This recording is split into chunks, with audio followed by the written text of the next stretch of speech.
Good morning. Today I'm going to talk about the power of self-recording. It's something that I've done throughout the years, and this is a perfect opportunity because doing a YouTube channel gives me the opportunity to record myself on a daily basis and come back and show you the things that I have a challenge with, and then you get to see how I do. So I have the potential to be an example for other people, and actually the recording becomes an example for myself on what it's like to grow in your chosen field. So I remember back, well, before I tell you the story, I'm going to just kind of go through a brief talk about why we should record ourselves, and have, by documenting our thoughts, feelings, and experiences, we get valuable insights into our mindset and our behaviors.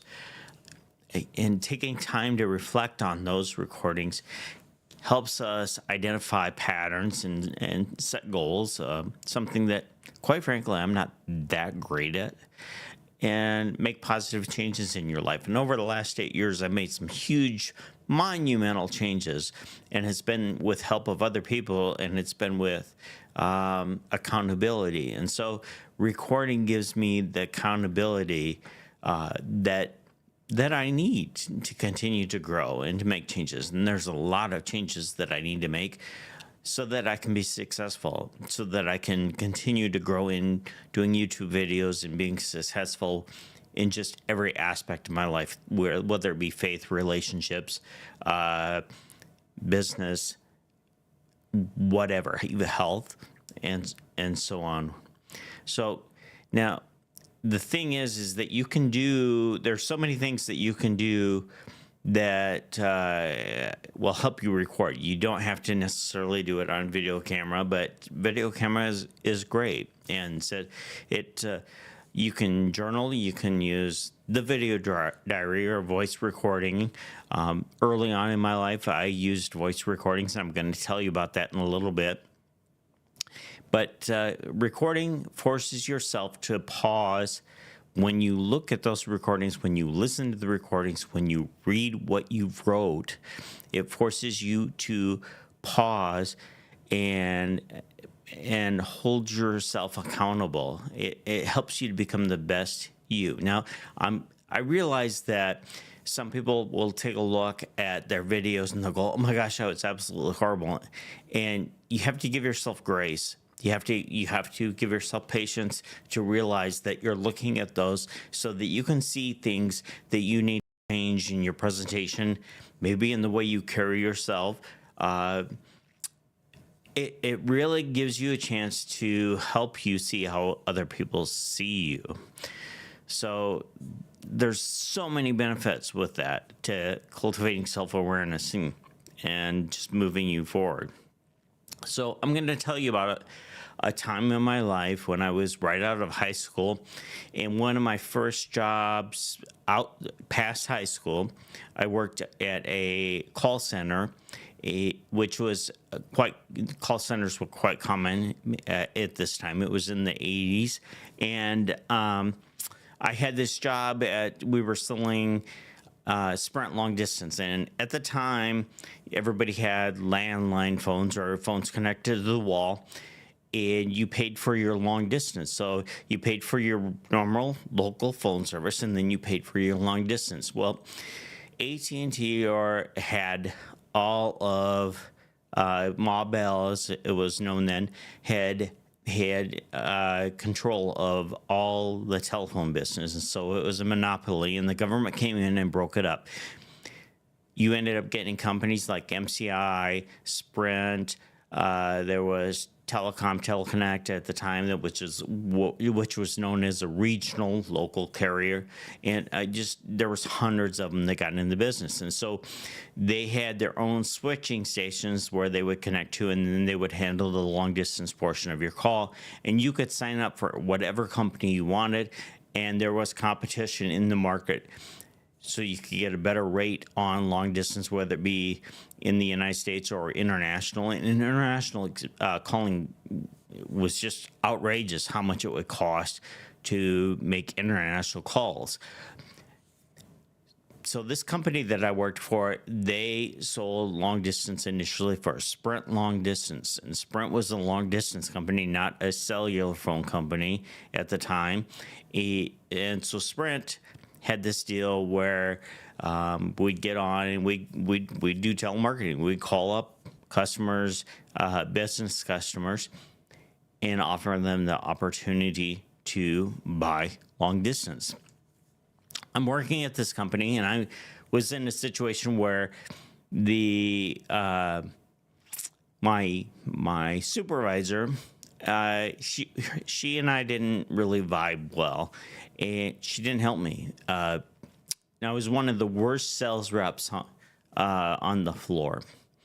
So one day, it gets to be the time where they're going to let me go, and the floor managers, there was two of them, they called me into their office and they said, is there anything that you would like to say, or is there, do you have any feedback? And I said, yeah, I do. And I pretty much had it figured out that I was getting let go at the moment. I said, I've been asking my supervisor for a recording of myself so I can hear the conversations. And I've never gotten a recording of myself. Other people get recordings. I've never gotten a recording.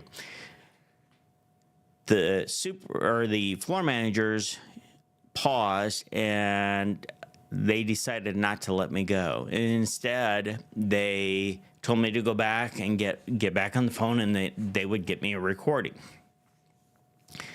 The floor manager went to my supervisor and was not happy that I had not been recorded. She wasn't doing her job. So later that day, by the end of the day, I was handed a tape of myself. It was a recording of myself, and I heard myself talking on the phone with customers. I listened to it at home. I studied it, and within 2 weeks, I was in the top 3 sales reps on the floor. I had figured out what I was doing on the calls that made a difference, and I managed to turn my presentation into one that sold. There was 2 types of sales that you had. You could get number of sales, or you could get bill copy. And bill copy would be where the customer would fax in, or bill copy because there was no email at that time. They would fax in their telephone bills, and then by faxing in, Sprint would pay the company a percentage of the total long distance. So the company made more money by selling to accounts that had high volume than they did by number of lines. The majority of the floor focused in on selling number of lines. I focused in on selling bill copy, and I was number one quite often. And my commission checks reflected it because we would get paid off a number of lines and off of the bill copy, percentage of the bill copy one time. So my checks were going good.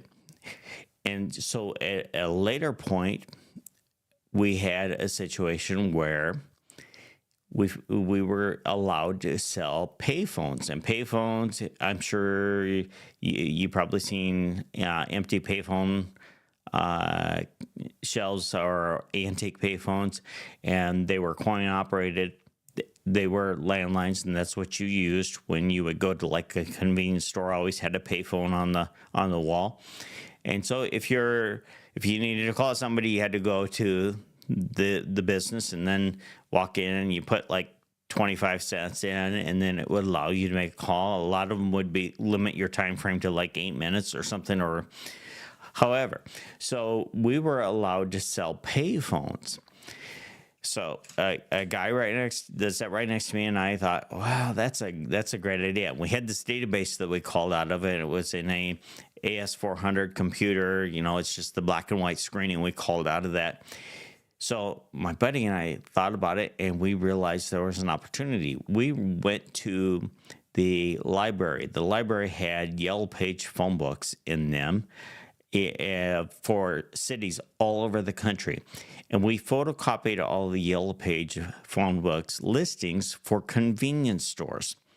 And we did nothing but call convenience stores.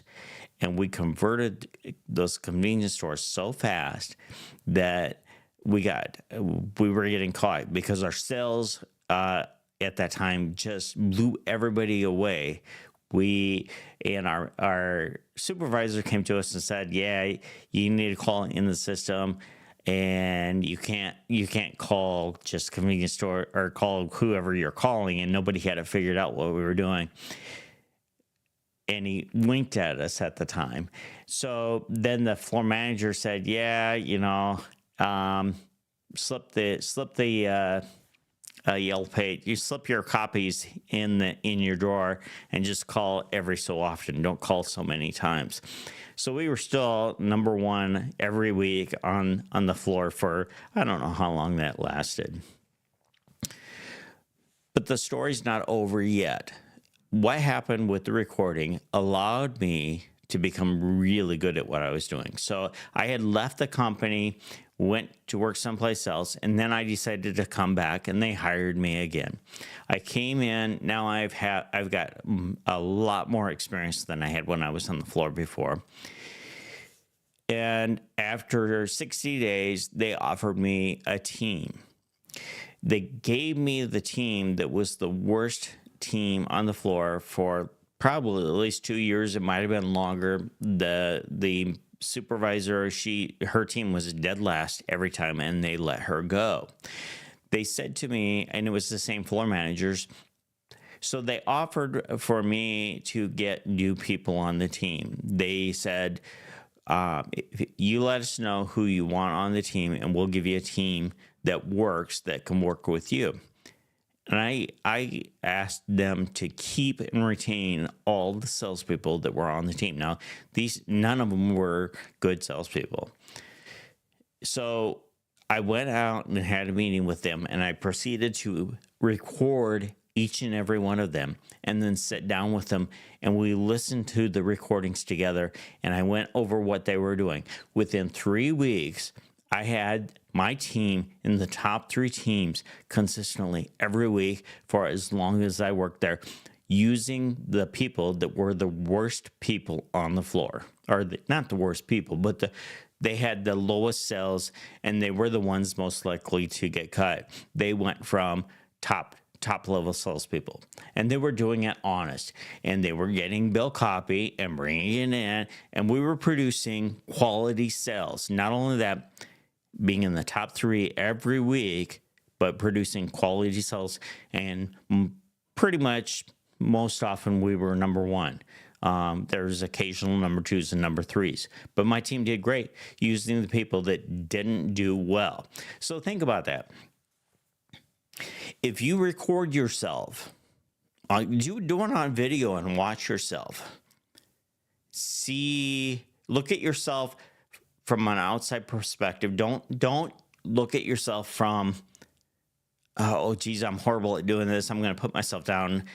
Have a different attitude as you watch your videos. Look at it as, what can I do to improve? And you can even share it with people that you trust that can help you grow, so they can watch it and ask them to critique your video and see, are there characteristics, are there things that you do that are not appealing to you or other people that you're missing, that would be quality things that you could do to make your videos better. This is not just limited to me that says this. This is, I think everybody knows who Simon Sinek is. He's made a video about recording yourself and why it's so important and how you can change. He watches himself. He makes himself better. And I think everybody respects him. They have tremendous respect. Imagine all the people that watch yourself. And you know what? If you screw up, it's okay. That shows that you're real, that things are going wrong. Now, going forward, I've decided I'm going to start recording about things that I'm passionate about. It might not be niched down, but it's things that are happening in my life that I want to share with other people. And it might not look good. It might not be reflect on me well. That's okay, because I want to be real with you. I want to show you where I'm at and allow you the opportunity to see me grow, to see me get better at the things that I don't do so well. Maybe I have something that turns people off, that is not likable.